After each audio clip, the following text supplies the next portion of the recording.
voulais pas abandonner tout ça là, donc je refusais de partir à l'église. Mais après, Dieu, en fait, j'avais ressenti cette conviction là de commencer à servir Dieu, d'abandonner ces choses. Pendant que je priais déjà là-bas, Emmanuel chantait d'abord. Moi, je crois que je n'avais pas encore commencé à chanter, ou bien, non, j'avais déjà commencé à chanter. On avait fait un temps de jeûne de 21 jours.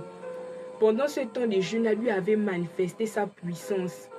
Il avait manifesté sa puissance. Il avait parlé par rapport au réveil qu'il avait promis à son serviteur. Les servants de Dieu ont commencé à manifester. Et depuis ce jour bien-aimé, le dépouillement, on a commencé à vraiment approfondir. On parlait vraiment du dépouillement et tout. Et depuis ce jour, j'avais cette conviction de tout abandonner. Dieu, c'est comme si en fait Dieu avait pris le cœur que j'avais, il l'avait enlevé et il avait remplacé notre cœur. J'avais en fait décidé que vraiment j'allais tout laisser.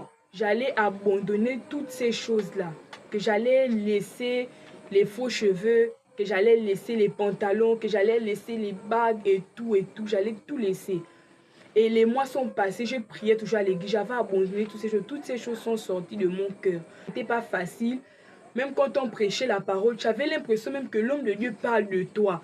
J'avais l'impression que la parole là, il est monté de me viser comme ça, là, c'est pas une balle perdue.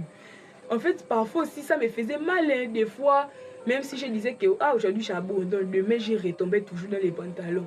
Après, un jour, j'ai décidé que non, je vais tout abandonner. Jésus revient bientôt, tous les jours il nous parle. Qui sait, peut-être même que c'est quand je vais dire que je mets le pantalon à ce mot. Aujourd'hui, vendredi, dimanche, c'est l'église. Je prends la Bible toute la semaine, je balance. C'est dimanche que je ne vais pas récupérer la Bible. Peut-être même que c'est le jour que je vais balancer la Bible là, que Dieu va revenir. Et il va me dire, oh non, tu n'as pas veillé. Paul lui-même dit dans sa parole, veillez car vous ne savez ni l'heure ni le jour. Il va me dire que tu n'avais pas veillé. Est-ce que l'église c'est rien que dimanche? Donc j'avais vraiment décidé après ça d'abandonner, de laisser les faux cheveux et tout.